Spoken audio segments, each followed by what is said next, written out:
ครับสวัสดีครับครับยินดีต้อนรับทุกท่านครับครับข้อที่ดาวดีครับดาวดีเป็นปีนี้ลารอบ10ครับออกเวลาตั้งแต่ทุกวันทุกคืนนะต้อง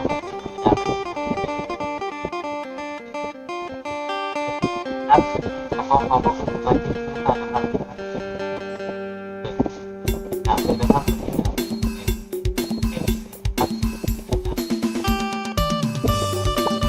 ครับวันนี้เข้าชุดบินนะเข้าชุดบินเข้าประมาณนี้นะครับ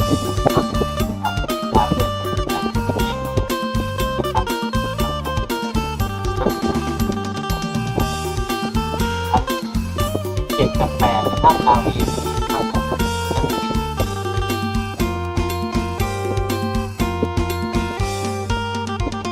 90123ครับ9ครับชุดบินนะเน้น7117เอา71แล้วตามติดเป็น3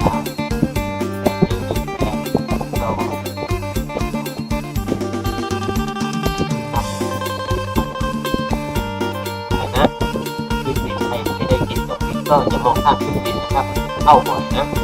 แต่ไม่รู้ว่ามันจะมาหมดมาล่างจับแอบล่างครับจับคู่กันทั้งหมดเลยนะชุดบินนะใครบินไม่เป็นเดี๋ยวจะบินให้ดูตัวอย่างนะครับ7887อย่างเงี้ยจับคู่กัน79 70 71 72 73จับเอาทุกตัวนะแล้วก็89 80 81 82 83แล้วก็90 91 92 93ครับ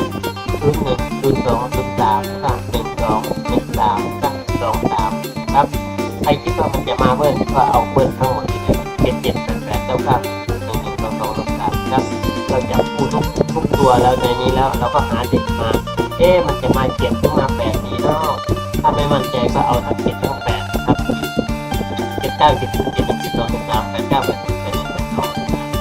81 จะมีจับคู่กันด้วย7887ด้วยนะครับมาเลยนะครับนะสำหรับชุดจอดก็ไม่ค่อยจะแม่นเท่าไหร่นะให้ระมัดระวังด้วยเพราะอาจารย์จะจับน้อยชุดเกินไปนะครับประมาณนี้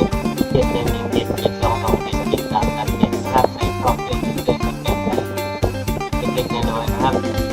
8118 8228 83 38ครับเกิดสายรูดสายวิ่งนักรูดนักวิ่งก็รูด7กับ8เน้นที่7นะอาจารย์เน้นตัวไหนมันจะมาตรงข้ามครับเน้นที่7มันจะมา8นะครับ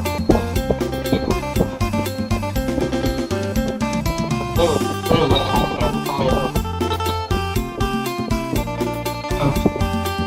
แนวก็ตั้งเพื่อเวลาครับ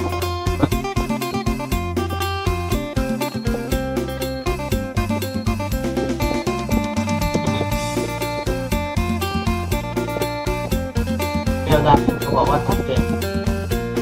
ทั้งข้าวตกไทยเนี่ยตกทั้งเงียบๆใช่ไหมอย่าระวังไม่ให้มันข้าวเพราะมันติดแนวครับข้าวทุกตัวก็ตายต้นทุนเรียนจากโอเคนะครับตามนี้นะครับ